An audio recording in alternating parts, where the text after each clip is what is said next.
Halo,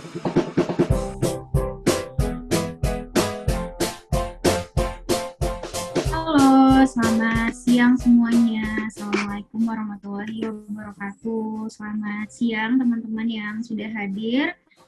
Semoga semuanya dalam keadaan yang sehat-sehat. Alhamdulillah hari ini kita bisa melanjutin rangkaian training kita yang akan membahas soal strategi pemasaran produk sosial organisasi masyarakat sipil. Nah, hari Senin kemarin kita udah sama Kak Irma, dan Kak Irma udah ngenalin soal gimana Kak Irma sudah kasih kita template untuk merencanakan strategi komunikasinya. Dan udah pada ngerjain belum tugas-tugasnya? Kalau misalnya udah pada ngerjain, aku kasih reactionnya dong kalau misalnya udah ngerjain. Yang belum ngerjain, segera Belum, dikerjain ya. nggak sempat. Tapi sudah dicatat kok untuk perencanaan kami ke depan. Ya, mumpung Kak Irma yang masih ada di grup sampai hari Jumat, karena Kak Irma ilmunya brilian ya, jadi sayang kalau misalnya nggak dimanfaatkan untuk diskusi gitu. Nanti Dan, saya japri-japri dia. dan hari ini kita lanjutkan untuk belajar soal offline engagement. Nah, sebenarnya kalau udah bikin strategi komunikasi yang digital, ataupun kita memasarkan produk lewat sosmed, atau yang digital gitu, kira-kira kegiatan yang offline-nya masih penting nggak ya? Kalau misalnya penting, kira-kira ruang-ruang seperti apa yang bisa dimanfaatkan? Dan hari ini kita akan belajar hal tersebut sama Kak Sani. Halo Kak Sani, apa kabarnya hari ini? Halo semuanya, kabar baik walaupun agak sedikit ada batuk-batuk gitu, jadi mohon maaf nanti kalau misalnya di tengah-tengah aku agak Gak apa-apa, yang penting semoga tetap negatif ya. iya, yang penting itu. Oke, Kak Sani. Jadi hari ini kita akan belajar soal offline engagement ya. Nanti akan ada pemaparan dari Kak Sani, terus dilanjutkan tanya jawab. Dan penugasan dari Kak Irma kemarin, silakan teman-teman lanjutkan di grup WhatsApp-nya supaya ada sembari Kak Irma dan Kak Sani ada di grup tersebut untuk ngasih tanggapan, dan kesempatannya sangat berharga karena ilmu Kak Irma dan Kak Sani sangat-sangat brilian. Oke. Uh, Kalau gitu langsung aja aku serahin ke Sani ya. The virtual floor is yours. Siap, terima kasih Kak Elvita. Halo teman-teman semuanya, mungkin sebelum aku share screen, aku perkenalan diri dulu. Nama aku Sani, salah satu tim dari For Good, project manager untuk For Good. Dan sama seperti Kak Irma, aku base-nya di Bali juga, jadi untuk teman-teman IDEP kan, base-nya di Bali juga ya, jadi bisa kita saling bertemu kapan-kapan ya. Oke, hari ini kita akan ngomongin tentang offline engagement. Mungkin kalau di zaman sekarang lebih banyaknya kayak online semua harus di-online-kan segala macam. Tapi sebenarnya ada banyak hal-hal dan aktivitas yang tidak bisa digantikan dengan online engagement ya gitu. Jadi ini. Nah, kalau kakak-kakak disuruh milih online atau offline engagement, yang mana sih yang paling penting menurut kakak-kakak di sini? Nah, kemarin sebelum kita masuk, yang mana nih yang paling penting, online atau offline?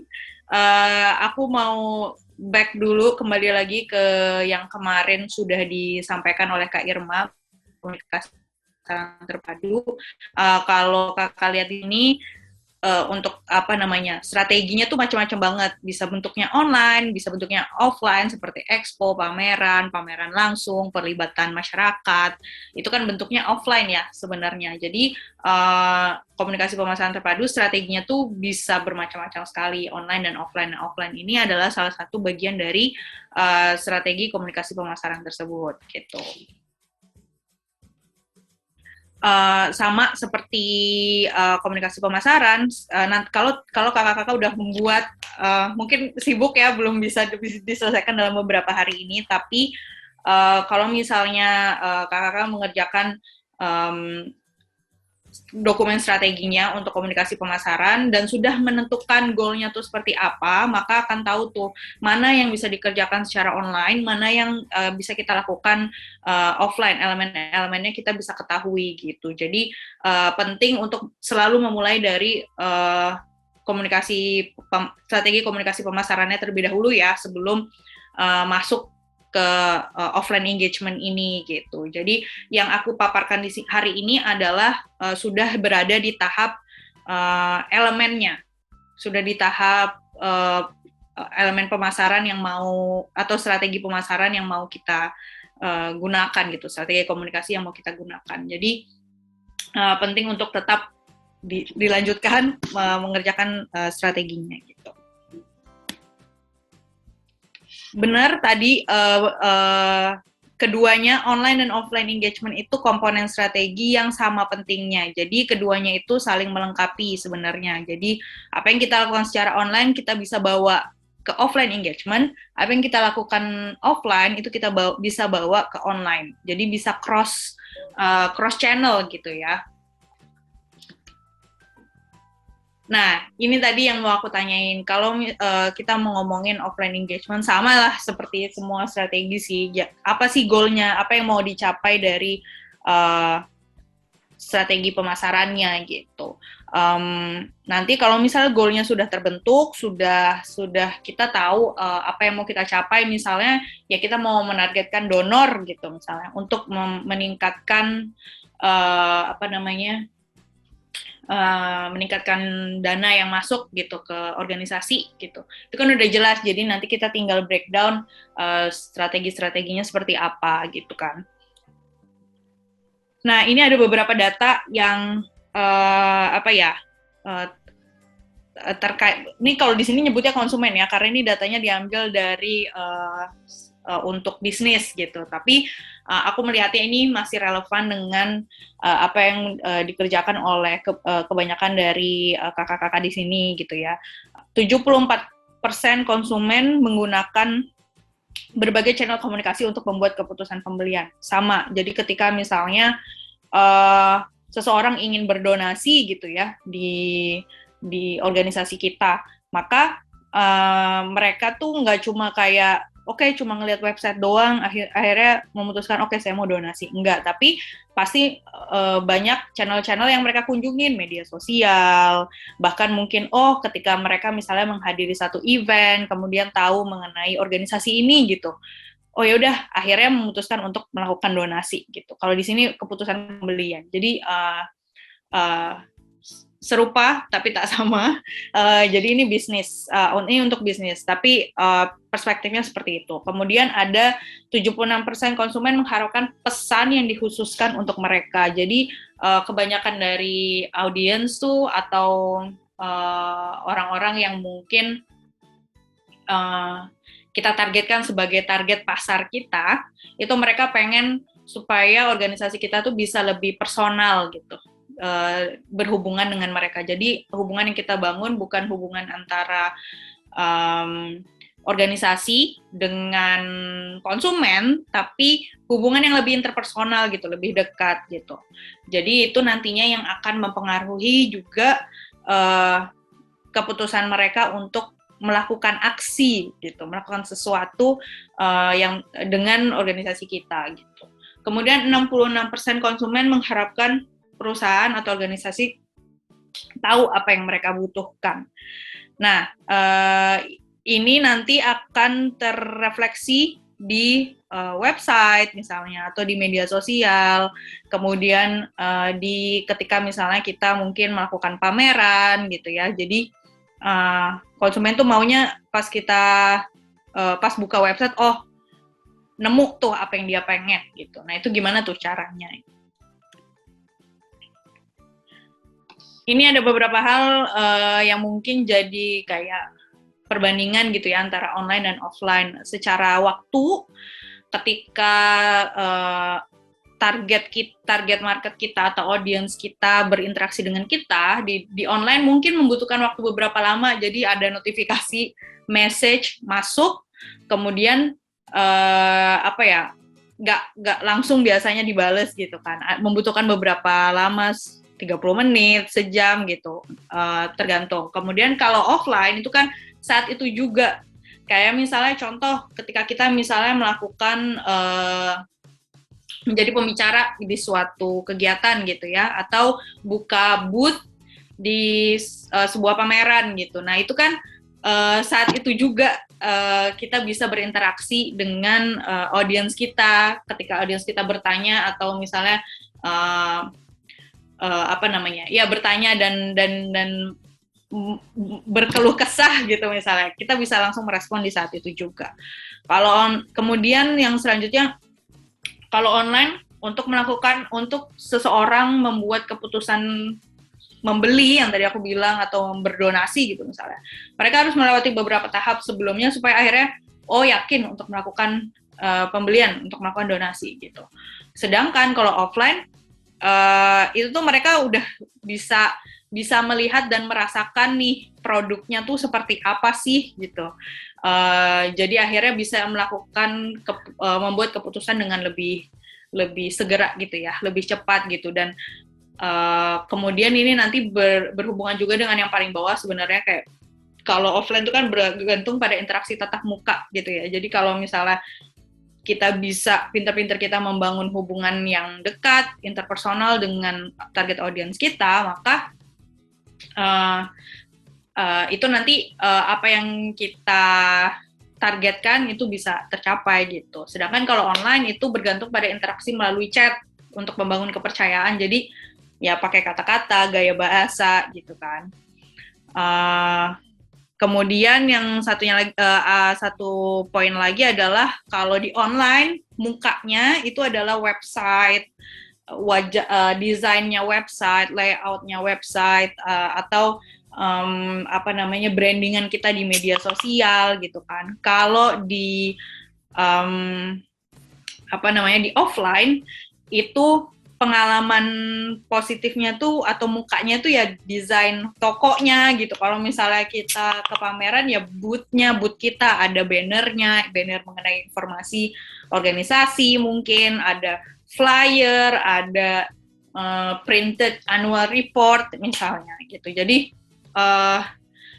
keduanya penting harus ada gitu, tapi memiliki kelebihan dan kekurangannya masing-masing gitu. Makanya keduanya tetap harus ada untuk saling melengkapi gitu. Nah, ini aku akan berbicara beberapa strategi offline engagement yang mungkin bisa dimasukkan gitu ya ke dalam strateginya kakak-kakak untuk upaya offline.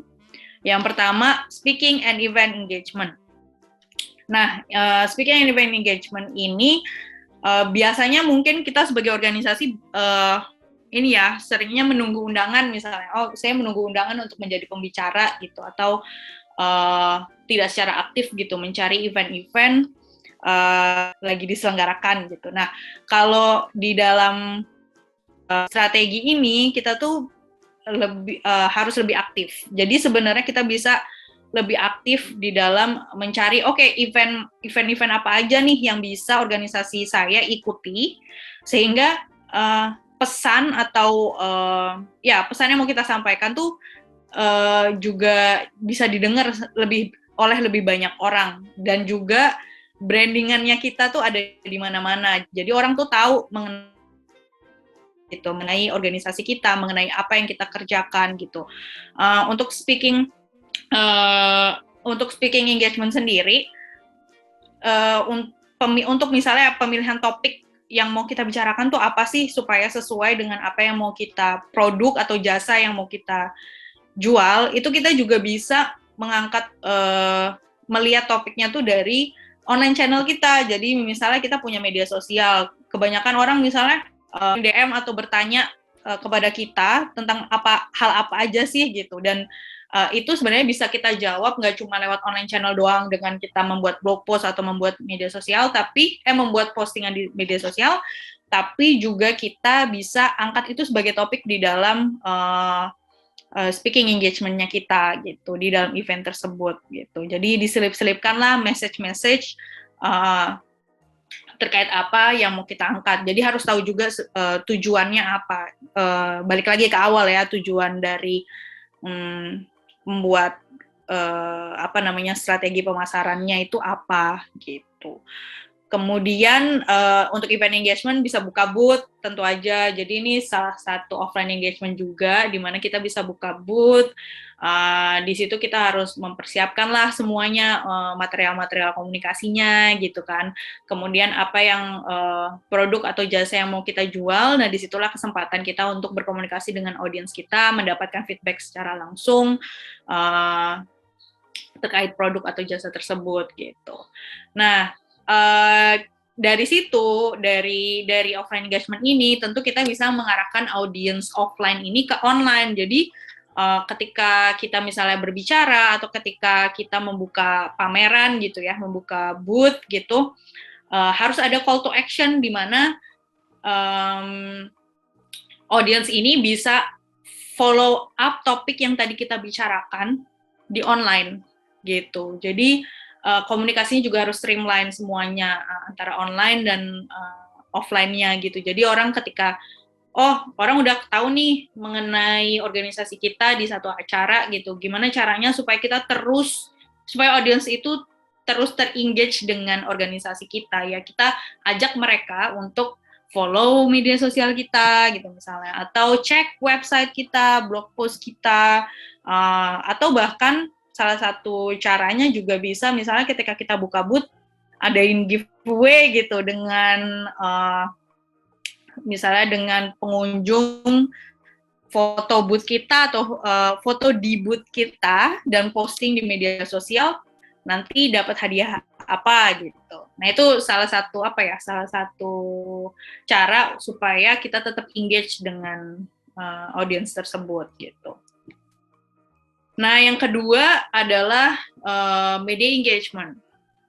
Nah, media engagement ini nggak cuma kita ngirim berita, ngirim rilis ke media, terus habis itu udah. Tapi memang harus membangun relasi sebenarnya kan kalau sama media. Aku yakin pasti kakak juga udah ada pengalaman nih untuk media engagement gitu. Nah, ini kita perlu banget untuk membangun relasi ke media karena untuk ini kalau meningkatkan kredibilitas organisasi dan publikasi positif mengenai organisasi gitu.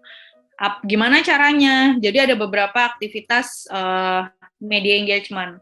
Kalau di sini ada press briefing atau press conference, ini biasanya dilakukan secara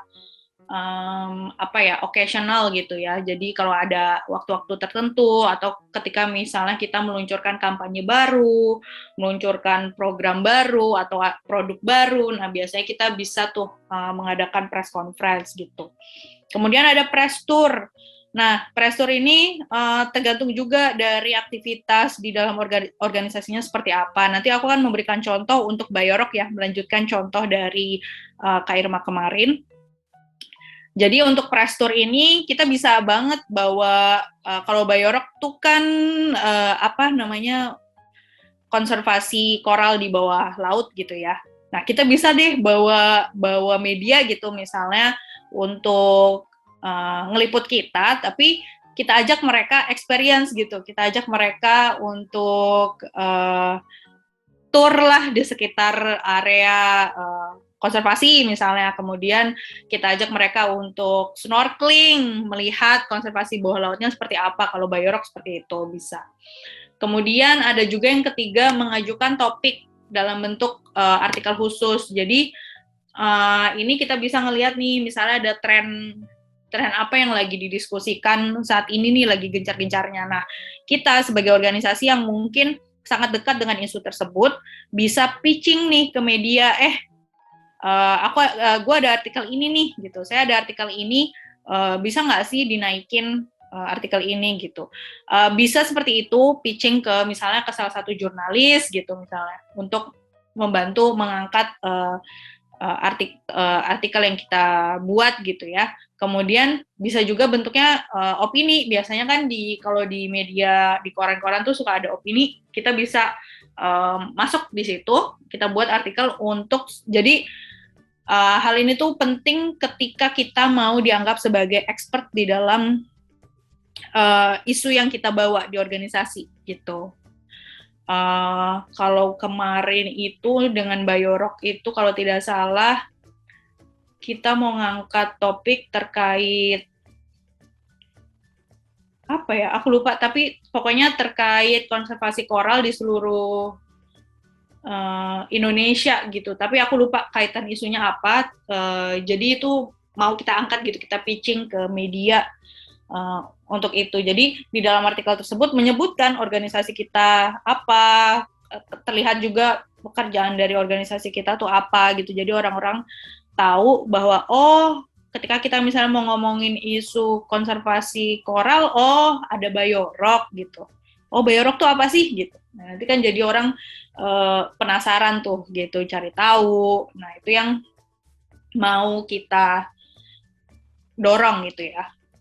Kemudian ada mengirimkan press release atau media alert. Nah, ini juga sama sebenarnya, bisa occasional juga, tergantung misalnya ketika kita mau meluncurkan campaign baru atau ada brand ambassador di organisasi kita yang baru, itu bisa juga kita kirim press release, atau ada apa ya namanya,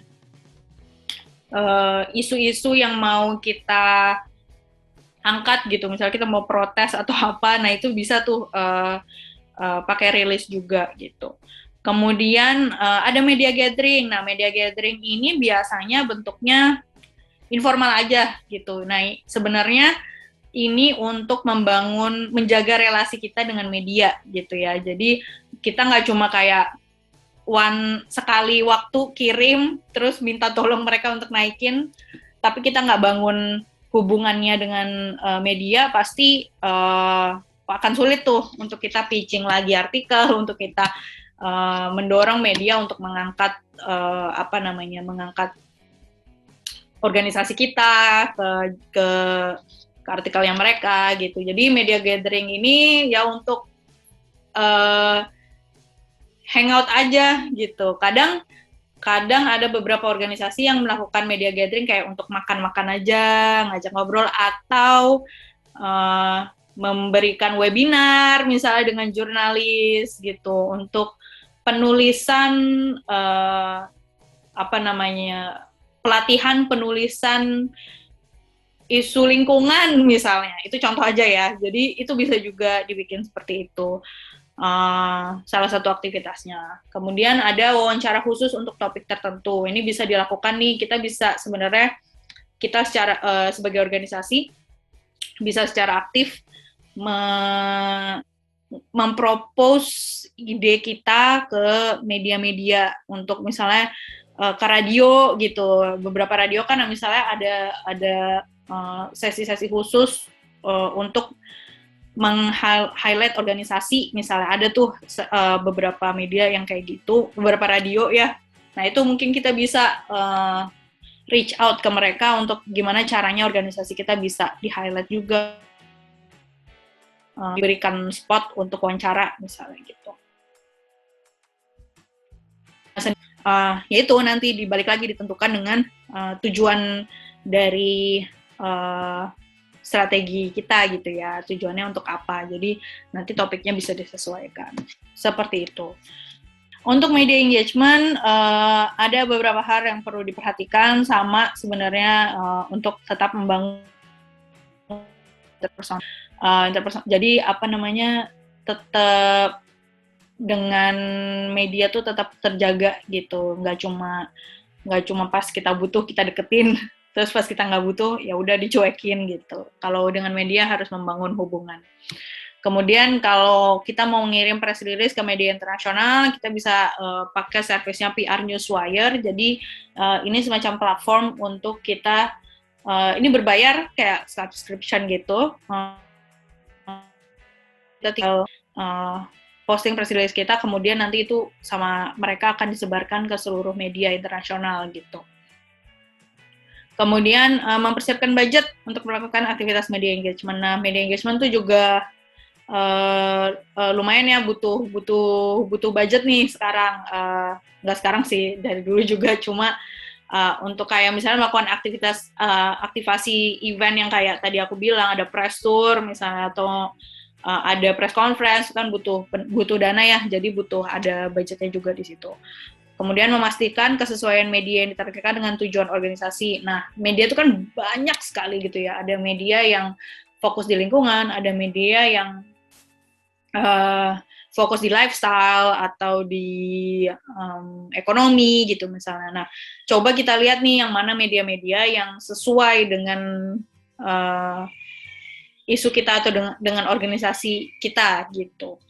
Kemudian yang terakhir, memanfaatkan relevansi organisasi dengan isu yang terjadi saat itu ketika mengajukan ide artikel. Nah, ini yang tadi aku bilang sih. Jadi, kalau misalnya ada sesuatu yang mungkin ada yang viral atau terjadi gitu ya, terkait satu isu yang sangat berdekatan dengan organisasi kita, itu kita bisa ajukan ide artikelnya ke media, karena biasanya kalau ada yang isu yang lagi hangat, kemudian kita ajukan ke media, itu akan lebih media akan lebih tertarik untuk angkat gitu misalnya. Jadi kemarin contoh aja ya, jadi kita ada program Women's Earth Alliance, yaitu program untuk pemimpin-pemimpin lingkungan di seluruh Indonesia gitu, program akselerator. Nah, di situ untuk programnya sendiri kita approach nih ke satu media, kemudian media tersebut minta, gimana caranya supaya ini mengenai pemimpin-pemimpin lingkungan perempuan di Indonesia bisa dihubungkan dengan isu undang-undang PKS gitu. Ya udah, gimana lah caranya kita bikin tuh artikel yang bisa menghubungkan apa yang kita kerjakan dengan undang-undang tersebut gitu. Kemudian yang terakhir ini ada community engagement. Nah, ini sih aku yakin kakak-kakak udah pasti sering melakukan yang ini gitu. Prosesnya sama, community engagement itu kita tetapkan dulu tujuan kita ini untuk apa.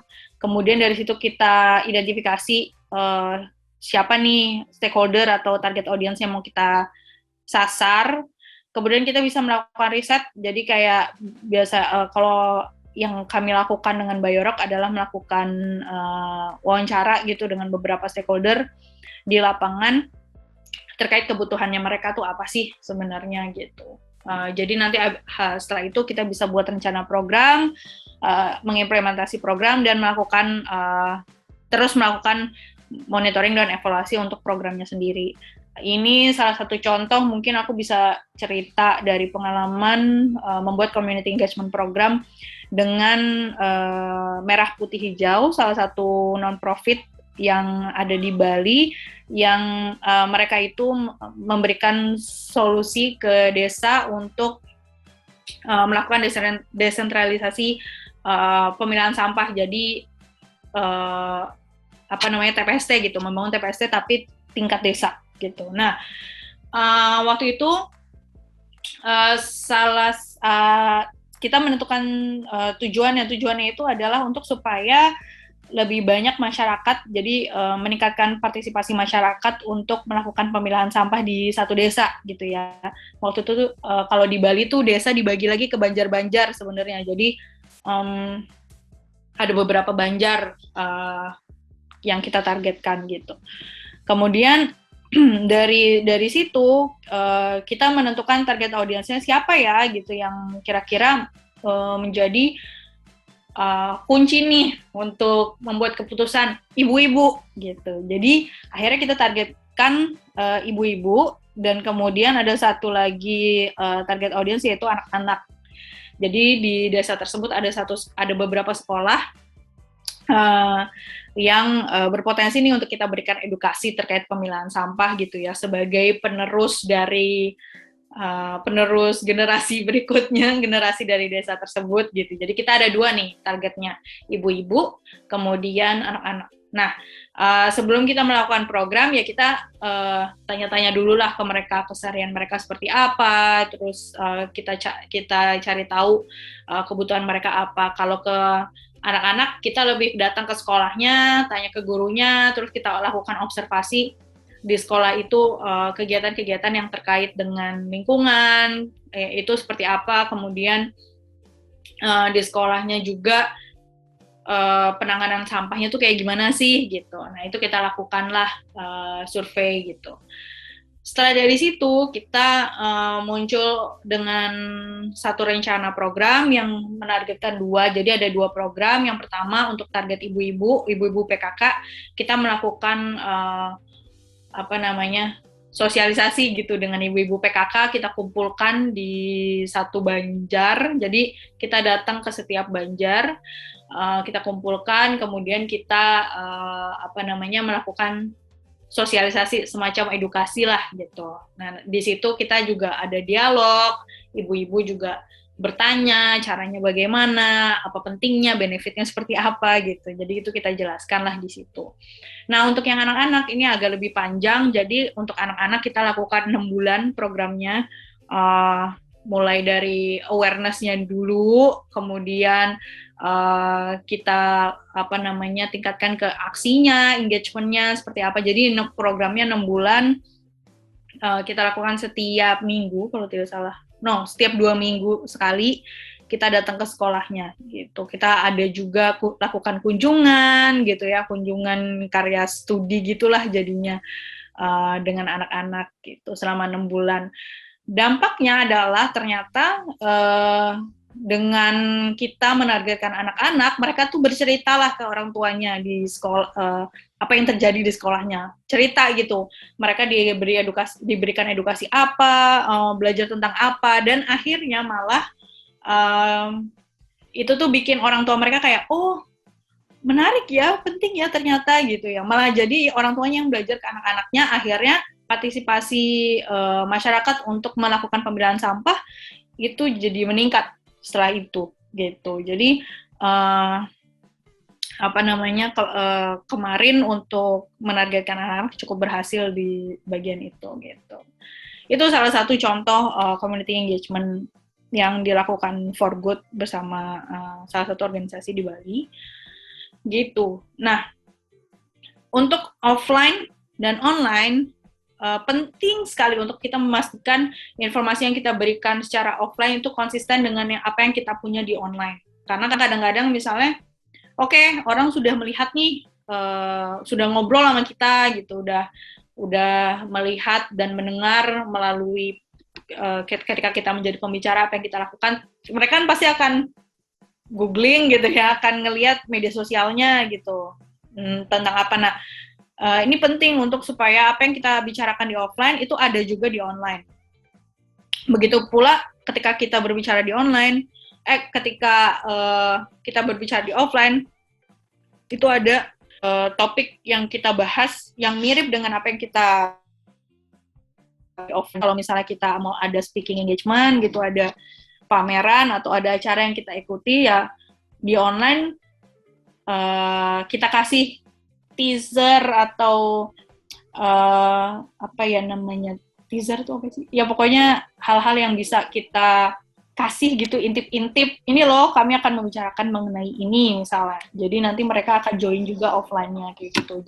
Udah sih dari aku untuk presentasinya seperti itu, tapi aku bisa kasih lebih banyak contoh dengan studi kasus Biorock. Aku bisa lebih bahas ke situ karena Biorock kemarin kebanyakan offline juga gitu, aktivitasnya offline, tapi ya karena pandemi jadinya online, cuma pada dasarnya bongkar studi kasusnya Biorock. Kalau misalnya di situasi pandemi gini, offline engagement itu tetap bisa jalan nggak sih Kak sebenarnya? Bisa, karena kan offline engagement ini banyak-banyakan, bukan banyak-banyak, salah satunya adalah kita harus berkolaborasi dan bermitra nih dengan orang lain. Itu kan tetap kita bisa lakukan ya, walaupun misalnya kayak contohnya kayak Biorock kemarin, ada aktivitas apa ya kemarin? Kayaknya Kak Irma juga udah sempat mention Biorock yang Scholar Rift. Jadi ini program untuk volunteer di Biorock. Ini kan offline ya. Ini offline sebenarnya. Tapi akhirnya dijadikan online. Jadi beberapa kelasnya, beberapa sesinya itu online, tapi kemudian ada anak-anak volunteer ini dibawa ke lapangan di satu waktu gitu. Jadi blended sih sebenarnya kalau yang di situasi pandemi sekarang ya. Kemudian aku juga pernah ada pameran atau eksibisi yang sekarang tuh online juga, dilakuinnya online dengan entah waktu itu kalau misalnya produk ya, bisnis itu ada tetap kok kayak ada market apa gitu, tapi dibikinnya tuh di Tokopedia misalnya. Atau misalnya dibikin di Zoom, tapi nanti booth-nya tuh di breakout room. Jadi bedanya di situ, kayak mungkin kalau misalnya kita offline, yang benar-benar offline, kita buka pameran atau booth gitu ya, ya kita punya banner, punya flyer segala macam. Tapi kalau bentuknya misalnya Zoom gini, oke, kita punya background virtual gitu misalnya. Kemudian kita bikin satu diskusi gitu. Jadi nanti bentuknya lebih ke kalau sekarang sih aku mikirnya event activation ya. Jadi kita bikin diskusi terkait organisasi kita, terkait apa yang kita lakukan, tapi kita kemas, kita bentuk, kita undang, bermitra, berkolaborasi dengan organisasi-organisasi lain yang sekiranya serupa atau mendukung narasi yang mau kita dorong gitu misalnya, itu bisa juga kayak gitu. Dari sisi kos justru bisa diakal-akalin ya. Bener, karena biasanya kalau offline tuh mengeluarkan banyak biaya gitu ya. Kayak sekarang nih misalnya sebentar lagi kita akan meluncurin satu program, kita mau ngadain press conference. Nah, press conference itu kan biasanya ya offline kan gitu. Makan di kafe gitu ya. Iya gitu. Ada makanannya, ada goodie bag-nya yang kayak gitu kan. Nah, sekarang karena pandemi ya akhirnya kita bikin online gitu. Kita kirim goodie bag-nya sebenarnya. Jadi kita kirim press kit-nya secara online, kita kirim by email gitu. Tapi tetap bisa dilakukan via Zoom gitu. Sekarang open engagement sepi. Pernah ada salah satu kegiatan open engagement yang eventnya dikoordinasikan oleh pemerintah minggu lalu. Tidak efektif, kosong lompong, tidak ada yang datang. Iya benar. Salah satu kendala karena kita pandemi ya kayak gitu. Jadi sebenarnya sih sekarang tuh semua event di online kan gitu ya. Ya bentuknya ya Zoom gitu misalnya, atau apa sih sekarang tuh banyak banget platform-platform yang bisa dipakai juga gitu. Jadi aku rasa sih kita bisa bikin kayak event activation gitu ya untuk organisasi kita gitu, mengundang mitra misalnya, membuka pendaftaran secara publik gitu ya. Mungkin salah satu contoh juga yang saat ini mau kita lakukan, ada salah satu program kita mau bikin national dialog gitu, provincial sih levelnya. Nah, itu jadinya online gitu. Walaupun online tapi sebenarnya pada awalnya kan itu offline ya pengennya gitu. Kalau pandemi jadi gimana caranya kita bisa bikin itu jadi online. Lebih cost efficient betul. Dan jadinya lebih mudah sekarang kita mengirimkan audience di satu acara untuk bisa follow dong atau cek website, kita tinggal share linknya aja, mereka tinggal klik gitu. Jadi lebih inovatif nih sekarang. Sebenarnya kalau dari segi audiens, demand-nya juga tinggi nggak sih, Kak, menurut Kak Sani? Misalnya kayak orang untuk mau aktif jadinya, karena kan nggak ngapa-ngapain ya, harusnya demand-nya audiens untuk ngikutin kegiatan-kegiatan kita sebagai organisasi juga sebenarnya ada ya? Sekarang orang jadi lebih mudah kan untuk belajar gitu ya, untuk belajar secara online gitu. Tapi perlu diperhatikan bahwa ini kita udah melakukan online learning atau aktivitas seperti ini tuh udah mau 2 tahun. Jadi orang tuh udah mulai betik sebenarnya udah mulai bosan, udah mulai ikut Zoom kadang cuma hadir doang, yang penting nama saya ada di situ gitu kadang ya, sekarang kayak gitu kan. Nah, offline engagement ini gimana caranya? Gimana caranya supaya ada aktivitas yang bisa dilakukan gitu secara offline, misalnya ya ada apa namanya aktivitas menanam gitu. Kita siapkan plan kitnya, kit untuk menanamnya, terus kita kirimkan sebelum memulai webinarnya ke audiensnya gitu misalnya.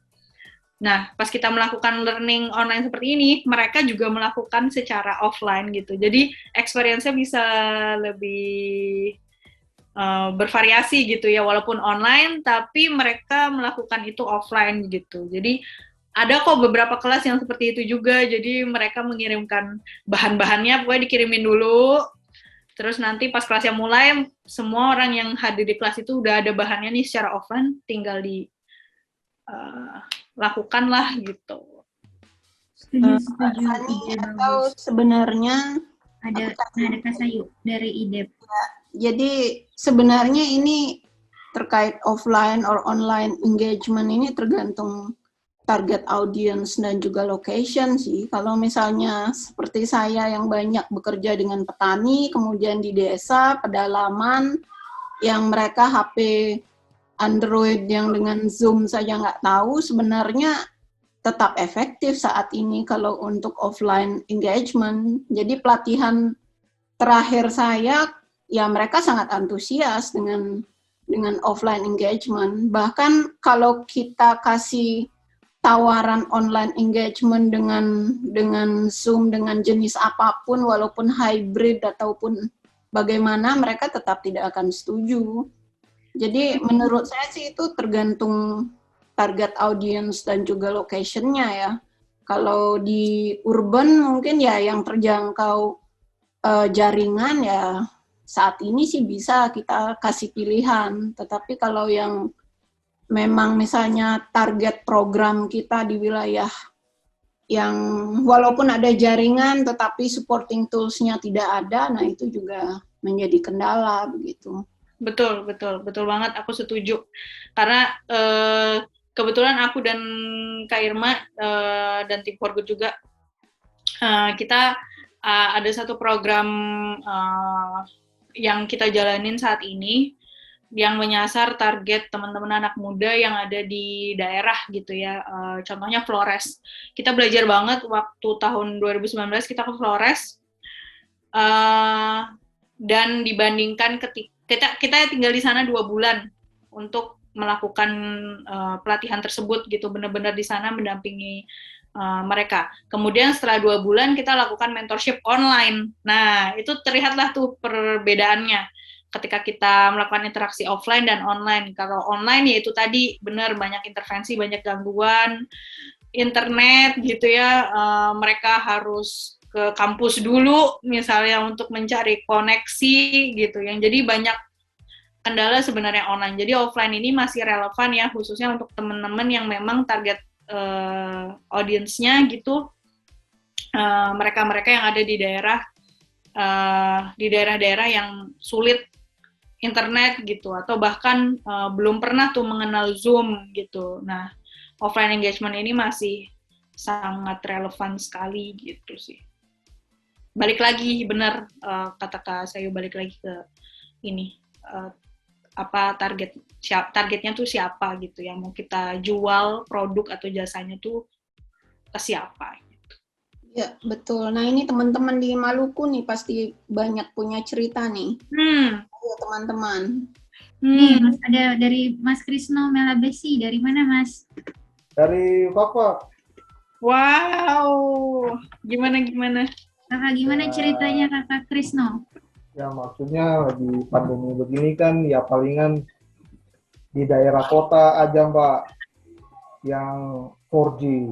Tapi kalau misalnya kita udah 2 kilo lepas dari kota itu udah hilang. Yang bisa cuma ya nelpon-nelpon doang aja. Ya jadi kita kalau misalnya pendampingan di daerah-daerah pendampingan kita, ya itu kita nggak bisa kayak lewat Zoom gitu, kita harus langsung tatap muka. Tapi artinya door to door gitu Mbak. Artinya kita mengurangi jumlah peserta. Jadi kita langsung ketemu di lokasinya, apa keluhannya, ya kita bisa diskusi langsung. Nah, itu memang anjuran sih, ada protokoler yang kita harus ikuti, kita harus pahami. Jadi ya salah satunya gitu aja. Kalau tidak, ya capaian kita juga nggak bisa. Ya gitu. Ya barangkali kondisinya gitu Mbak. Ya, benar. Jadi emang banyak beberapa apa namanya, beberapa hal yang kita lakukan di organisasi itu nggak bisa kita lakukan online, tidak relevan gitu ya, beda gitu. Ya. Karena kita juga Indonesia tuh gede banget, dipisahkan pulau-pulau, udah gitu daerahnya tuh beragam gitu ya, ada yang di pegunungan, ada yang di pantai, ada dengan berbagai kendalanya gitu ya. Jadi memang offline engagement ini masih jadi pegangan sih untuk saat ini gitu. Beda kalau misalnya mungkin yang tadi contoh-contoh yang aku sampaikan itu contoh untuk misalnya kita mau jualan produk gitu ya. Nah, itulah yang bisa apa namanya? Hal-hal yang mungkin kita bisa lakukan. Tapi kalau community engagement, khususnya community engagement gitu, sebenarnya sulit dijadikan online gitu, karena komunitasnya pun berbeda-beda gitu. Aku sangat setuju bahwa banyak hal yang bisa efektif tuh offline gitu, karena belajar juga dari beberapa program sebelumnya. Kami ngadain program full online dengan seluruh perempuan di seluruh Indonesia, pemimpin perempuan di seluruh Indonesia, termasuk di Papua juga, dan terlihat engagementnya adalah teman-teman yang ada di daerah timur banyak yang kesulitan untuk hadir di webinar gitu misalnya, untuk apa namanya mengakses modul online gitu. Jadi semoga pandeminya cepat selesai dan kita bisa ngelakuin banyak hal offline, karena ya itu tadi lebih efektif sih gitu. Kami sendiri mengalami gitu. Benar sekali. Ya, satu lagi Mbak. Hmm. Ya, ini kan maksudnya kan banyak ibu-ibu kita kan yang punya produk lokal kan. Nah, lebih khusus kan di sini kan di Papua ini kan pala. Nah, jadi kalau pada saat musim itu kan selain kuli, bijinya dijual ke pedagang pengumpul, tapi yang lain-lain kan bisa dibuat olahan. Ada beberapa produk turunannya, sirup dan sebagainya. Ya, nah, kalau yang seperti yang saat ini ada apa yang saya ikuti di pelatihan ini, memang bagus bagi kita yang anak-anak muda yang bisa menguasai teknologi kan. Tapi misalnya kayak industri rumahan, apalagi kan ya bahasa di sini kan macam-macam di sini tuh, ya mendingan orang pikir orang kayak olah mau berapa dijual, yang penting langsung hari itu dapat uang. Kalau misalnya online, maksudnya artinya kalau online di dalam lokal sih tidak apa-apa. Tapi misalnya Mbak Elvita misalnya mau perlu sirup pala, dihitung-hitung aja ongkos kirimnya itu saja gede banget Pak, daripada harga jual yang di sini. Nah itu juga kan sangat-sangat gimana ya, artinya itu juga satu masalah sih. Jadi memang jarang produk-produk lokal yang dibuat oleh mama-mama di sini. Ya mau kalau selain ada tamu atau ada keluarga yang sempat berangkat misalnya ke luar daerah yang mungkin bisa dibawa. Tapi kalau mau ditembus ke sana itu ya memang repot juga. Nah gitu, karena dari sisi produksi juga biaya juga besar, misalnya kayak mau dibuat sebuah produk, kemasannya juga itu kan perlu diperhatikan, didatangkan dari luar juga biaya lagi Mbak. Kalau dengan pesawat, wah 1 kilo aja itu sudah sekitar 50.000 Mbak. Nah, itu. Nah, itu ya itu juga jadi pertimbangan.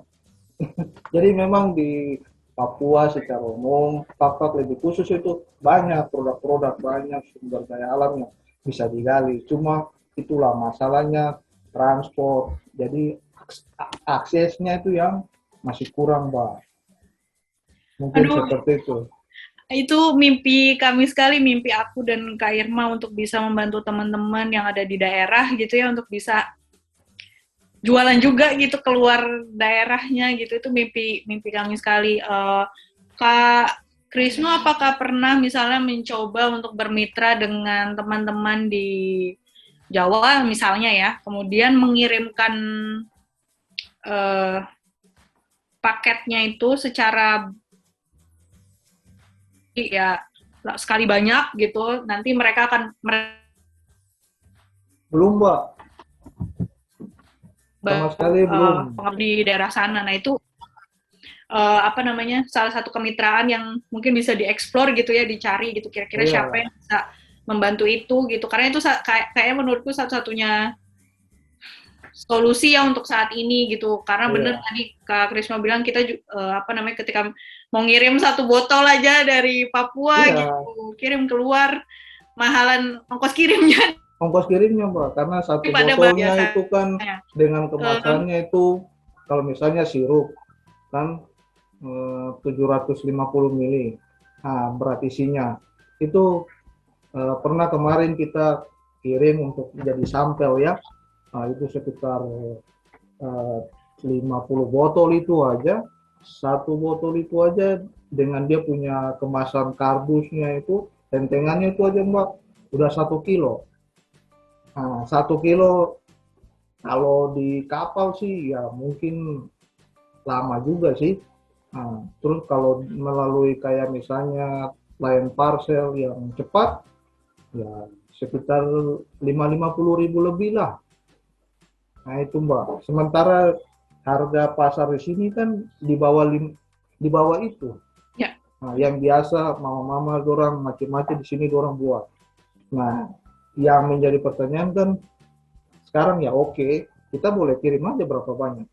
Tapi apakah yang mitra atau ada pengusaha yang bisa bantu soal ongkos kirim? Tapi kalau misalnya sudah buat capek-capek, terus ongkos kirimnya juga ditanggung, mendingan ya sudah dijual di sini aja. Aduh, betul-betul. Aduh, semoga kami sekarang sedang mengerjakan solusi itu ya, untuk menyelesaikan masalah itu gitu. Jadi doakan kami supaya bisa membantu teman-teman. Jadi bagi saya sih yang pertama itu akses Mbak. Jadi memang ya ada juga tol laut dan sebagainya juga, tapi ya kadang juga tingkat pengawasan itu tidak sampai ke bawah. Kadang juga ada yang main juga, yang memang program Pak Jokowi memang bagus, tapi itulah pengawasannya itu yang paling penting. Sehingga program itu dia benar-benar berpihak kepada ekonomi menengah ke bawah Mbak. Sehingga hasil-hasil ini kan banyak riset yang sudah dibuat, banyak sini potensi sumber daya alam Mbak. Apa saja bisa digali. Bahkan kalau lambang kabupaten kita kan Mbak, kalau mungkin Mbak dengarkan Papua. Nah itu lambangnya itu saja buah pala Mbak. Nah, di sini tuh palanya endemik. Jadi tidak tanam pun, tidak pernah bersihkan pohon pala pun, pada saat musim pala tetap ada buahnya saja Mbak. Iya, jadi banyak di sini. Nah ini kita sementara kemarin kita punya program pendampingan juga, kita sudah buat sirup sekitar 1.500 lebih Mbak. Nah, lalu rencananya itu kita ada kerjasama dengan teman-teman dari pupuk, lalu mau dipasarkan Mbak, cuma itu masalahnya itu Mbak, transportnya saja masuk dengan kapal saja itu sekitar hampir berapa juta itu Mbak. Nah, jadi kita lagi pikir-pikir ya, sudah mendingan kita jual di sini aja. Biar ada sedikit lah. Mungkin Iya. salah satunya aku nggak tahu sih nanti harganya akan seperti apa ya. Baru kan Mbak, sirup yang kita punya ini kan tidak pakai pemanis. Jadi dia memang dari sari buah pala. Jadi dengan gula asli Mbak. Gitu. Jadi dia kalau diminum itu, aduh paling bagus sekali. Pak Kris kerja sama dengan ekonomi hijau, Pak? Ya. Sempat kerja sama dengan ekonomi hijau kah? Teman Ya. saya bilang mereka ada program tuh di Fakfa. Ya mungkin Kak Mbak, mungkin artinya kelompok mungkin ya. Tapi kemarin itu kita dengan pupuk untuk bisnis plan sampai untuk kemasannya nanti mereka bantu karena kita juga sama-sama satu pendonor kan Mbak. Gitu. The ASEAN Foundation Mbak. Ya mungkin bisa kerjasama Pak. Tapi kayaknya mereka produknya ini balsem pala Pak. Oh iya. Dengan Ya, itu, dinas Disperindak dan dinas pertanian. Iya, kalau kita ini kan langsung programnya Papeda. Lalu yang ini kan TAF. Gitu. Jadi kita kolaborasi. Gitu. Tapi yang ya itulah kan rencananya kan mau kirim ke PON kan, tapi itu aksesnya itu sangat susah. Kapal dari Pak ke Jayapura aja susah banget. Gitu.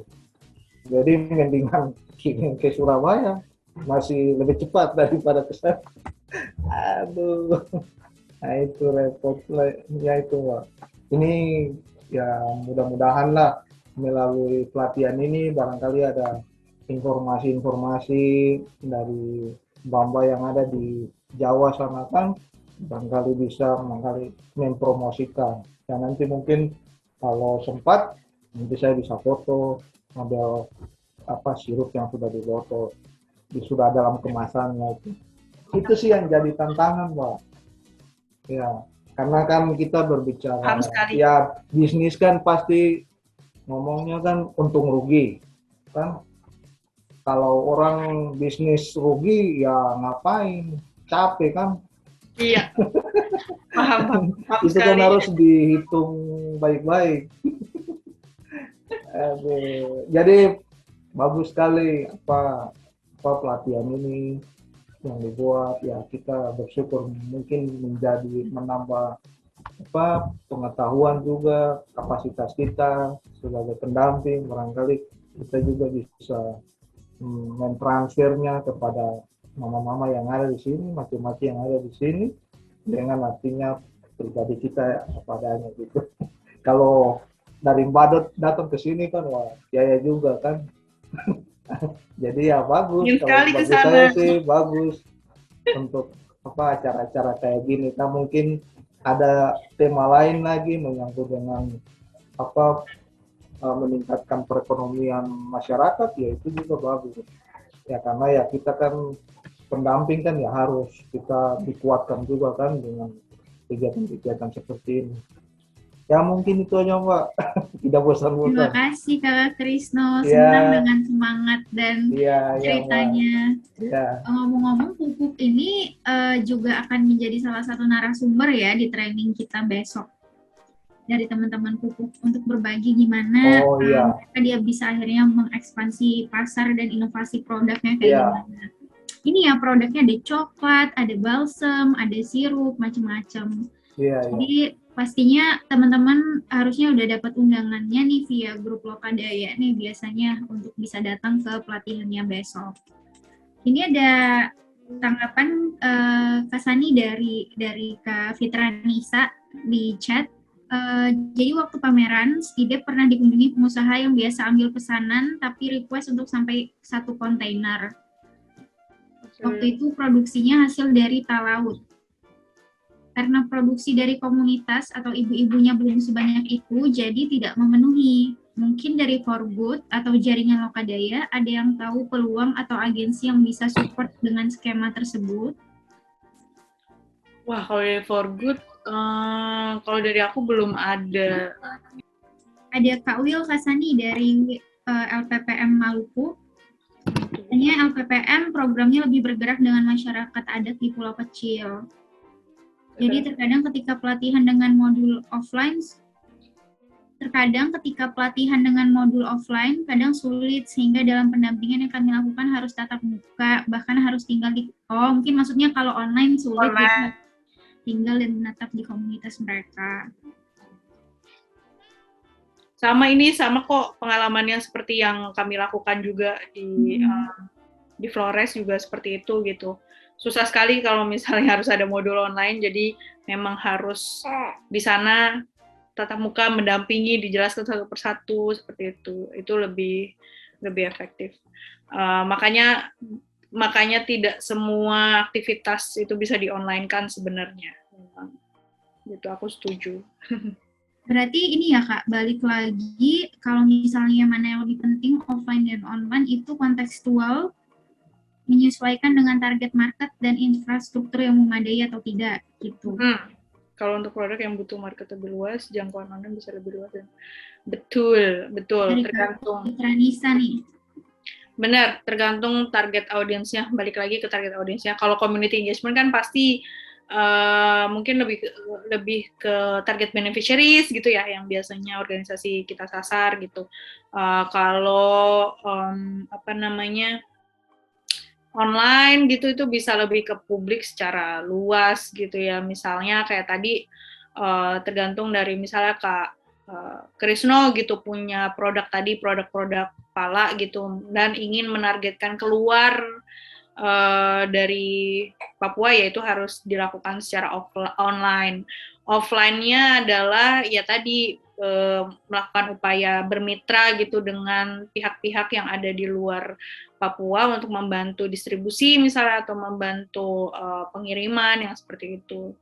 Gitu sih. Tadi kan aku berbicara juga tuh tentang media relation, media engagement. Ada nggak sih pengalaman melakukan media engagement gitu? Ada nggak teman-teman yang punya pengalaman media engagement? Kalau sama media dan jurnalis gitu, sebenarnya ada aliansi jurnalis independen ya di setiap daerah, setauku ya. Dia di Jakarta tapi ada di setiap daerah. Jadi kalau misalnya udah punya koneksi dan membangun hubungan, itu enak banget untuk ngebahas berita apa-apa gitu. Nah, teman-teman ada yang punya tuh, ada. Oke, Mbak Fitra Nisa, raise hand, silakan Mbak. Ya, hai. Ya, jadi saya open mic ya.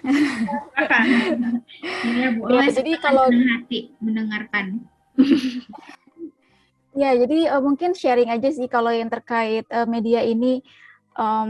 Kalau dari IDEP sendiri memang kita ada beberapa hari-hari khusus di mana kita rilis semacam artikel gitu dan opini terkait apa yang dilakukan oleh IDEP gitu. Nah, mungkin aku mau sharing sedikit tentang Bali Water Protection ya. Jadi waktu itu kita sama sekali tidak menargetkan media internasional gitu. Terus tiba-tiba ada kontak dari Al Jazeera waktu itu kalau tidak salah yang datang ke kantor IDEP dan bertanya-tanya soal Bali Water Protection. Dan pada saat itu kita tidak ada ekspektasi sama sekali gitu, kayak oh ya datang aja gitu. Ini kita ngobrol-ngobrol biasa gitu. Ternyata dari wartawan yang datang itu dari Al Jazeera itu dia rilis gitu di Al Jazeera Internasional gitu.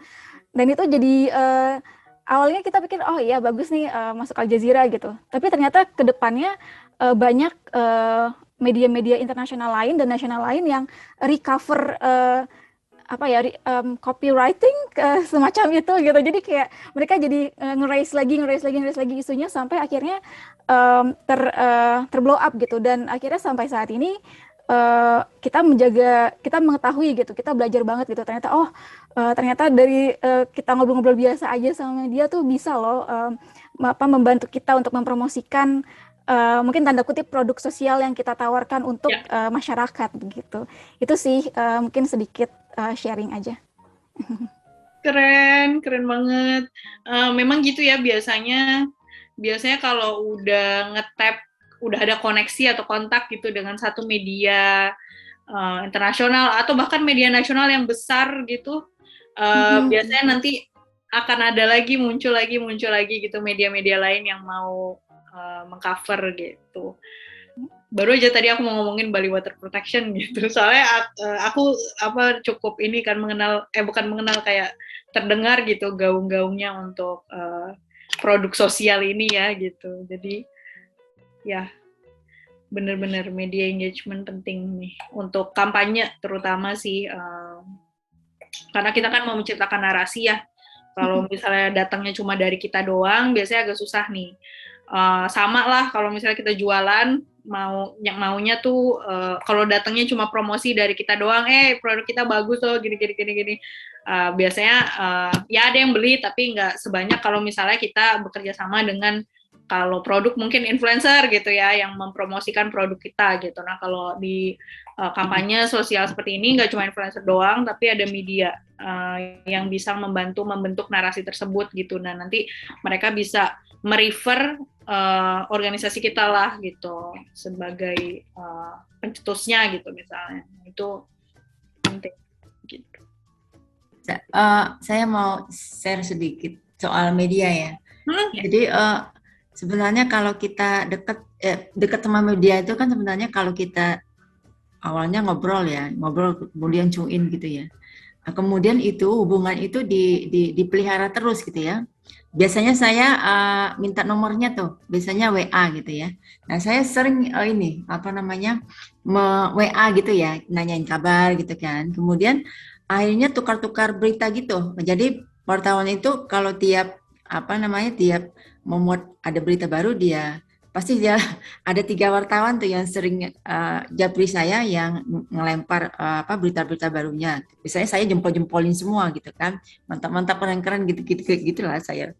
Nah ketika kami punya press release atau kegiatan gitu kan, nah dia itu ada satu wartawan yang dia sebenarnya dia punya media 2 online gitu ya, tapi yang lainnya itu teman-temannya. Jadi bisa satu kegiatan itu media yang memuat acara itu bisa sampai 8 media gitu ya. Jadi dia aja yang share semuanya gitu ya. Kita hanya men-share sama yang wartawan itu satu aja gitu.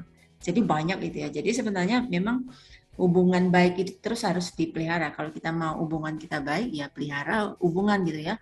Bukan hanya hubungan kerja, tapi hubungan ya perkawanan gitu-gitu. Nah, seperti itu sih. Ya betul tuh, penting banget. Aku share aja, mungkin dulu juga pernah kita ngadain program yang di Flores itu, kita ada penutupan gitu ya. Sebenarnya kita ngundangnya beberapa media aja, tapi ternyata di hari itu mereka tuh jurnalis-jurnalis di daerah ND tempat kita melaksanakan lagi berkumpul. Ya udah, terus mereka, ya nih aku diundang. Yuk rame datang ke acara ini gitu. Jadi jurnalis ini pasti punya grupnya sendiri yang biasanya mereka sharing berita juga gitu ya, sharing ini gue lagi diundang di sini nih gitu. Biasanya nanti mereka akan ajak gitu, kayak waktu itu saya ngundangnya tuh media apa gitu, media lokal, dia membawa temennya yang media nasional, yang Kompas gitu misalnya. Jadi antar jurnalis juga memang ada grupnya sendiri. Kalau misalnya kita udah deket sama beberapa jurnalis, ada potensi atau kemungkinan ketika kita mengundang mereka atau kita mengirim press release, mereka juga bisa share ke teman-teman yang lain gitu. Cuma mungkin ada satu hal yang sering kali terjadi adalah kita harus bayar biasanya. Atau biasanya medianya minta ongkos transport gitu. Itu juga sering kali terjadi. Gitu, untuk datang gitu. Nah itu sesuatu ya praktek yang harusnya nggak boleh, tapi jadinya normal gitu. Sering terjadi ya gitu Mbak. Teman-teman mungkin ada pengalaman yang seperti itu juga? gitu. Jadi makanya tadi aku bilang harus menyiapkan budget juga untuk media gitu. Kadang media apa namanya, media relation itu tetap kadang butuh itu juga gitu. Karena kan apalagi sekarang media-media yang offline ya gitu. Kalau apa namanya, yang tidak mau terima transport atau apapun itu biasanya AJI, Aliansi Jurnalis Indonesia itu nggak mau, karena itu sebenarnya dia kan sebenarnya kayak prakteknya dia LSM sih ya, akuntabilitas itu mereka pegang gitu. Nah kalau AJI itu biasanya nggak mau dia, apapun nggak mau dia. Apalagi yang sudah daftar apalagi yang sudah ini ya, yang namanya sudah terdaftar di AJI gitu ya, jadi bagian dari AJI, anggota AJI, nggak mau dia. Tapi kalau yang di luar itu biasanya masih mau terima ini. Tapi ada juga yang agak maksa gitu. Ada juga sih, macam-macam kelakuannya. Macam-macam kalau ngomongin media gitu. Ada yang baik banget gitu, tiap kita ngasih rilis pasti naik. Ada juga yang tiap kita undang pasti datang, tapi ada juga yang harus dipaksa, harus di apa namanya, ini loh, ada biasa juga ada media yang maunya, misalnya kita ngelakuin preskon, waktu itu ngelakuin apa ya kita, itu harus ada satu tokoh yang besar yang mereka bisa liput gitu, biasanya gitu, atau kalian mereka tanya-tanyain terkait isu yang lain gitu, biasanya seperti itu. Media juga tertarik dengan tokoh-tokoh atau orang-orang yang ada di dalam acara tersebut biasanya gitu. Salah satu tipsnya berarti ya buat mengundang media. Kita bermitra gitu dengan apa ya, kalau kita key opinion leader, sakol, influencer sih sebenarnya gitu, tapi tokoh siapa gitu yang kira-kira bisa mendukung apa yang mau kita sampaikan gitu.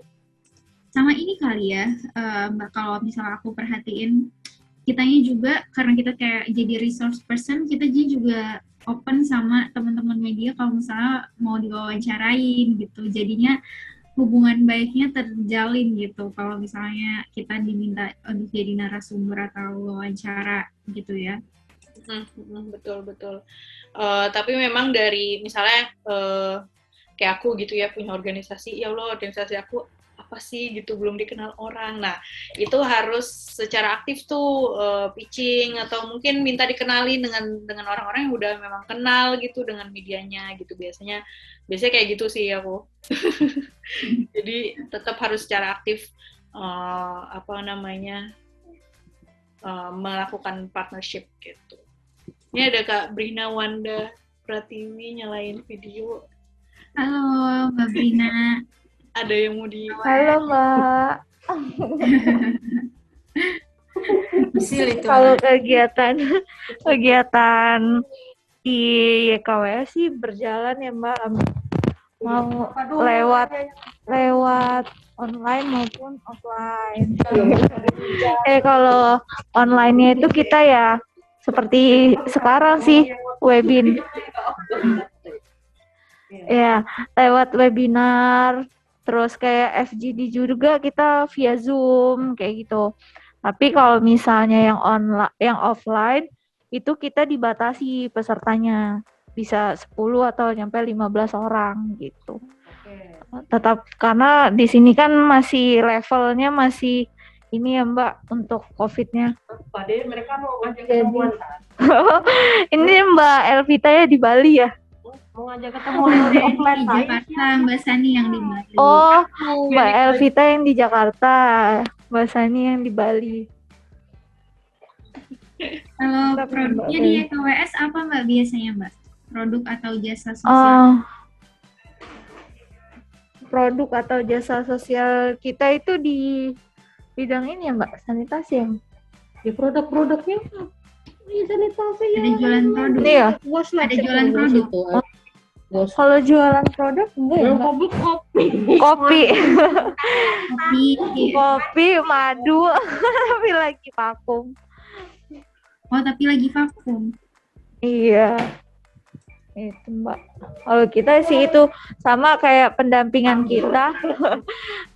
Yang pendampingan kita itu karena ada produknya kayak sayuran, terus produk-produk kerajinan tangan dari sampah plastik.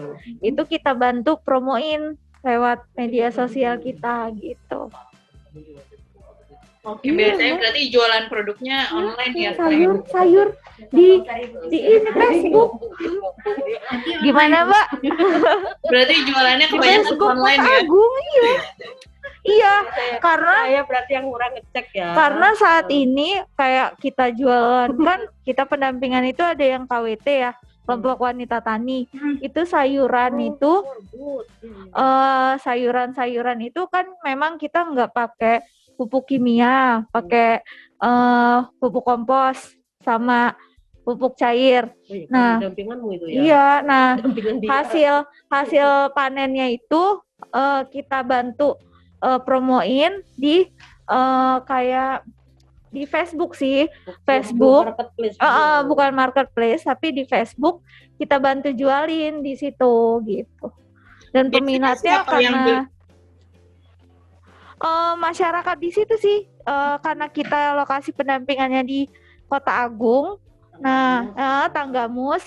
Jadi kita itu punya Facebook kan. Nah, di situ kayak jual beli apapun di Tanggamus gitu. Nah, kita masukin tuh produk sayuran kita. Itu sih sama kerajinan tangan dari sampah plastik. Karena kita kan punya dampingan bank sampah. Gitu. Nice. Kalau misalnya pernah nggak naro-naro produknya di toko-toko di Ini sekitar? pinter packaging loh nih, mendesainin loh. Kalau untuk naro di toko sih saat ini belum ya Mbak? Dulu pernah. Oh dulu pernah ya Mbak? Dulu pernah, tapi Tokonya tutup tapi kalau dulu pernah. Ini ya, saya bilang ya, Heeh. kelemahannya kawan-kawan NGO itu tidak ada jiwa entrepreneur. Nah, itulah. nggak ada jiwa entrepreneur, sosialnya nggak tinggi. Sosialnya yang tinggi. Bisnis tuh. Oh ya, jadi lebih ke bagi-bagi ya. Itu sih Mbak. Teman ngutang, kita mau nagih, kasihan. Kita jadi utang, kampung. Ini curhatan ya Mbak. Ya ampun. Itu sih. Kalau untuk strategi pemasarannya masih lingkup kayak gitu sih Mbak. Kalau yang untuk packagingnya Enggak, yang Mbak, dulu. ya, lihat aja yang Madu WKWS itu udah masuk di apa namanya, toko satu lagi Tokopedia, satu lagi apa, Bukalapak. Oh, Bukalapak udah ada. Bukalapak ada Tokopedia. Tapi barangnya stoknya nggak ready ya? Ya ada pokoknya. Pesen aja. Pesan aja. Madu WKWS cari aja. Oh, coba cari aja. Stoknya habis Mbak, tapi cari ada tapi stoknya habis. Itu sih Mbak.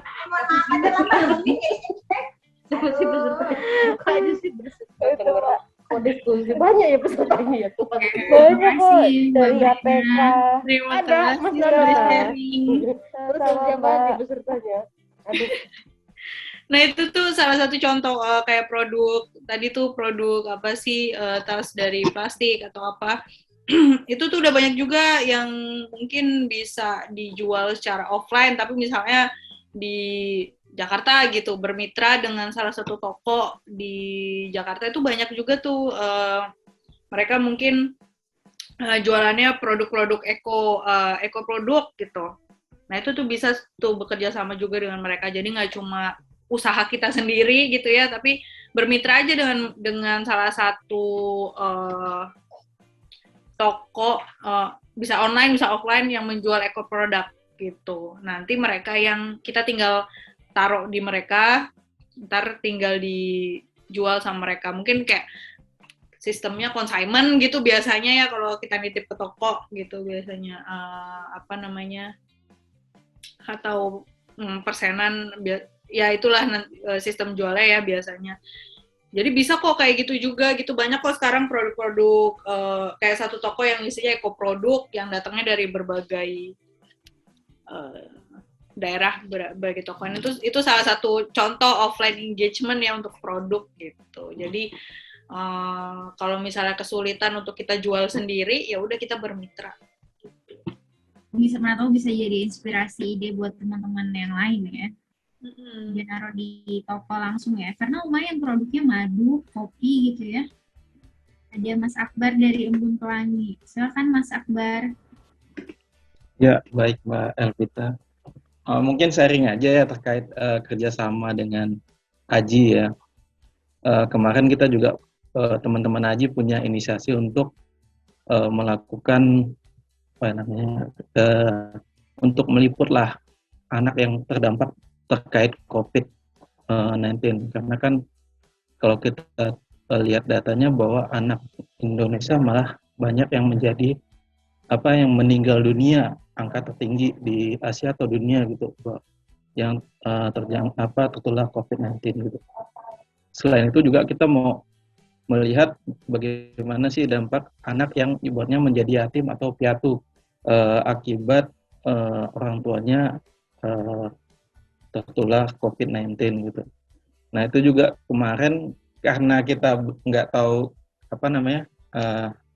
konsepnya, plannya gitu. Jadi memang teman-teman Aji ini inisiasi aja langsung ketemu sama kita, karena kan kita Embun Pelangi juga salah satu LSM pelindungan perempuan dan anak di Batam gitu.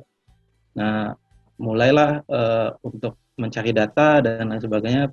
Ternyata untuk di pemerintah aja datanya juga nggak selengkap yang ada gitu. Nah kan hal-hal kecil kayak gitu kita untuk engagement-nya ke pemerintah, ke LSM yang lain juga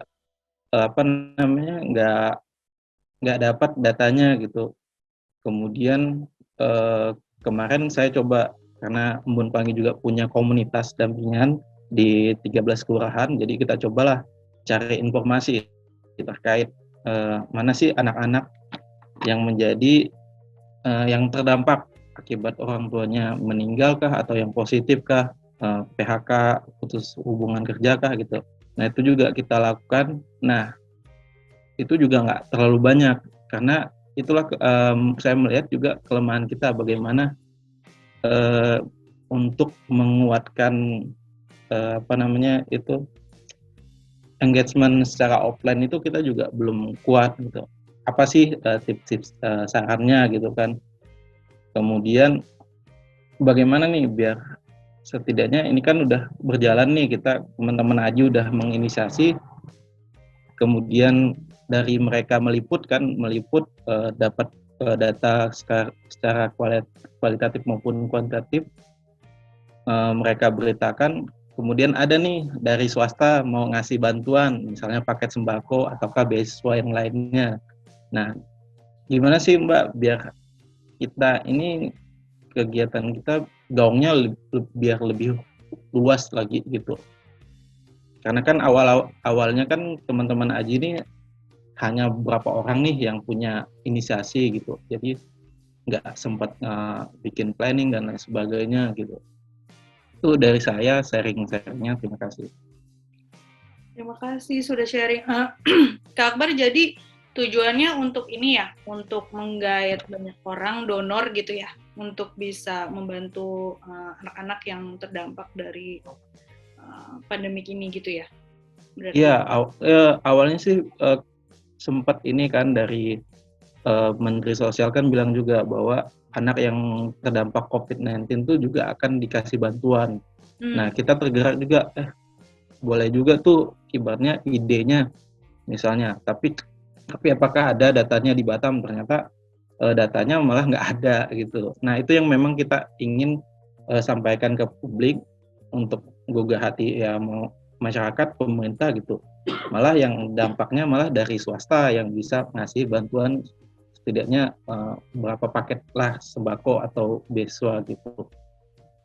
Oke banget, maksudnya keren banget kalau udah bisa kerjasama sama Aji untuk bisa mengangkat ya berita ini. Kalau aku sih gimana ya, ini tuh aku mikirnya tadinya bisa pakai pendekatan storytelling aja gitu. Maksudnya kalaupun misalnya oke, datanya belum ada gitu, belum mumpuni gitu, tapi kan sebenarnya ada orangnya gitu, cuma kita nggak punya datanya yang kayak persenannya gitu, tapi ada anak-anaknya gitu. Nah itu mungkin bisa pakai storytelling, cuma aku mikir karena ini anak-anak jadi agak sulit juga untuk kita mengekspos gitu ya story ini gitu. Jadi kayaknya lebih jatuhnya media nanti membantu mengangkat bahwa ada loh anak-anak yang seperti ini. Kita nggak perlu expose foto, nama atau apapun, tapi contoh aja gitu bahwa ada di sini gitu. Tapi dibalik ketika kita melakukan media engagement itu, dibaliknya kita juga melakukan ini sih jatuhnya partnership atau kita ajukanlah sponsorship gitu misalnya ke perusahaan-perusahaan tadi. Kalau misalnya perusahaan yang memang tergerak, ya udah berarti coba cari perusahaan-perusahaan serupa yang bisa kita ajak kerjasama juga untuk bisa membantu anak-anak ini gitu. Jadi upayanya nggak cuma di media aja, media nanti membantu untuk membentuk. Nah, kalau aku ya di kepalaku, jadi kayak dia ngebentuk. Tapi kalau Kak Akbar dan teman-teman mungkin upayanya adalah yaitu tadi melakukan partnership, melakukan crowdfunding gitu misalnya. Buka crowdfunding juga itu bisa dilakukan juga gitu. Kalau aku sih gitu ya, partnership dan kolaborasi, cari perusahaan yang memang serupa yang bisa ngebantu gitu. Daripada nungguin kayak pemerintah gitu yang nggak muncul. Ya. Kita gunakan sumber daya yang ada sambil kita sudah ada upaya juga kan media untuk mendorong nih pemerintah, ayo dong turun bantuin anak-anak gitu. Itu sih menurutku.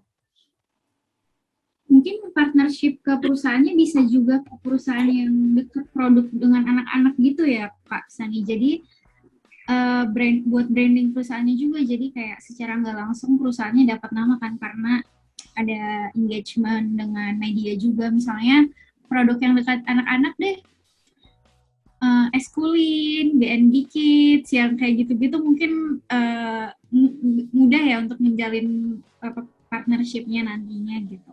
Yes, betul. Produk yang dekat sama anak-anak gitu. Yang sejalan lah dengan misinya gitu. Memang makanya itu kita kegiatan kita kan memang jadi kesannya lebih kemarin memang agak spontan, jadi memang ngeplannya tuh nggak benar-benar kita secara detail lah gitu kemana. Pada intinya kan teman-teman Haji ini punya inisiasi untuk gimana sih menggugah masyarakat ataupun orang-orang gitu atau pemerintah tahu nih bahwa dampak COVID ini nggak hanya terkait pekerjaan aja, tapi ekonomi, kemudian ke anak-anaknya gitu. Itu sih sebenarnya intinya dari teman-teman Aji. Nah, kita kan sebagai lembaga anak juga ibaratnya bisa membantu menghubungkan kan teman-teman Aji dengan ke anaknya langsung gitu. Ya, Itu ada sih yang memang. Mungkin lembaga anak lain juga yang bergerak mungkin serupa dengan apa yang Kak Akbar lakukan. Nah, ada beberapa. Jadi kayak bikin semacam aliansi bersama gitu lah. Iya, kita di Batam kebetulan juga ada jaringan perlindungan perempuan dan anak. Nah, kemarin juga udah sempat saya pertemukan, kebetulan di kantor kita juga ada meeting kan sama jaringan untuk meeting terkait inilah penanganan kasus lah bersama gitu. Ya. Jadi lumayan sih LSM di Batam juga lumayan kompak. Nah, itu juga udah kita sempat sampaikan dengan teman-teman Aji, malah ceritanya nanti kemana-mana malah jadi kurang terfokus sih gitu. Ya. Itu sih dari saya. Semoga semoga nantinya ada pergerakan lah dari Iya. gitu ya, dari banyak orang bisa membantu juga. Oke, makasih Mbak. Mantap, terima kasih Akbar sharingnya. Terima kasih Mas Akbar, inisiatifnya keren. Halo. Ya, Mas Muhammad Kasim, silakan Ya. Mas. Ya, kalau saya dari Fitra NTB Mbak, di Lombok. Ya. Nah, kalau di Fitra sendiri sejauh ini komunikasinya sama teman-teman media sudah berjalan dengan baik. Kemudian kalau ada berita terkait rilis dan segala macam itu cepat direspon sama teman-teman media ini maupun yang cetak maupun online. Kemudian mengenai kegiatan kita itu masih berjalan yang offline maupun online sejauh ini. Dengan saya juga kebetulan anggota dari AJI, jadinya cepat gitu kita teman-teman jadi ya makanya pas gitu untuk medianya. Mungkin itu aja sharingnya, Pak. Wah, Kak Muhammad Kasim bisa sharing banyak sebenarnya terkait media engagement, lebih paham nih. Keren-keren. Oke, terima kasih sharingnya. Kalau boleh tahu, tadi dari organisasi apa ya tadi? Isunya apa yang diangkat ya? Nah, kalau di kita kegiatannya tentang peningkatan kapasitas BPD di desa untuk penggunaan anggaran supaya dana desa itu tetap tepat sasaran. Untuk peningkatan di BUMDes juga, kemudian aspirasi masyarakat untuk disampaikan di waktu dibahas waktu pembahasan di musrembang desanya, aspirasinya itu kita bawa. Wah, keren-keren. Jadi ini ya, ini juga melakukan pendampingan ke BUMDes untuk kayak produknya, gimana memasarkannya, gitu-gitu juga. Iya, ada program beda-beda, setiap program itu kita lakukan. Ada yang untuk peningkatan di BPD, kemudian ada yang di BUMDesnya. Sejauh ini untuk peningkatan untuk produk-produk lokal itu memang juga kita ajarkan untuk peningkatan produknya, kualitas produknya maupun pasarannya. Wah, keren-keren. Mantap.